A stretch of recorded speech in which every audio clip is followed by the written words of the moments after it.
വീഡിയോയിലേക്ക് ഏവർക്കും സ്വാഗതം. ഇന്നത്തെ വീഡിയോയിൽ നമ്മൾ ചെയ്യാൻ പോകുന്നത് ഒരു റെസിപ്പി എന്ന് പറയണോ അത് 3 റെസിപ്പി എന്ന് പറയണോ സംശയമാണ്. കാരണം ഒരേ സമയത്ത് തന്നെയാണ് നമ്മൾ ഇത് 3 ആക്കി മാറ്റിയെടുക്കുന്നത്. എല്ലാവർക്കും അറിയാവുന്ന ഇൻഗ്രീഡിയൻസും അറിയാവുന്ന റെസിപ്പികളും തന്നെയാണ്. പക്ഷെ ഒരേ സമയത്ത് എത്ര പേര് ചെയ്യുന്നുണ്ട് എന്നുള്ളത് സംശയമാണ്. അത് അറിയാൻ വയ്യാത്തവർക്ക് വേണ്ടിയാണ് ഞാനിത് ഷെയർ ചെയ്യുന്നത്. നല്ല യൂസ്ഫുൾ ആയിട്ട് എനിക്ക് തോന്നിയിട്ടുണ്ട്. മെയിനായിട്ട് ഉപയോഗിക്കുന്നത് സവോളയും തക്കാളിയുമാണ്. മൂന്നാമത്തെ പ്രിപ്പറേഷനിൽ ആഡ് ചെയ്യുന്നത് മുട്ടയാണ്.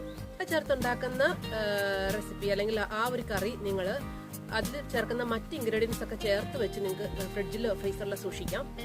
നിങ്ങൾ കഴിക്കുന്ന ആ ഒരു സമയമാകുമ്പോൾ മാത്രം മുട്ട ചേർക്കുക. അതാണ് കുറച്ചുകൂടി നല്ലതെന്ന് എനിക്ക് തോന്നുന്നു. മറ്റ് 2 പ്രിപ്പറേഷനും യാതൊരു പ്രശ്നവുമില്ല.